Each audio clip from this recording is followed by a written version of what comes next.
Hi friends, I hope you are doing well. Today we'll talk about how to fix or how to solve the problem of browser on the application of Duolingo. Here we go to settings.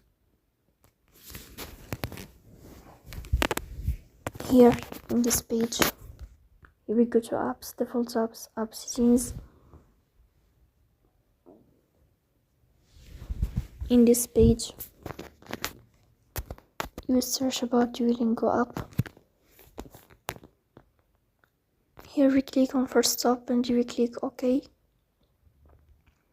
Then you will enter to storage. Here we click on clear cache. Then you will turn off your Wi-Fi and you will turn on your Wi-Fi again to fix that problem. So please don't forget to support us by like and subscribe. See you next time and thank you for your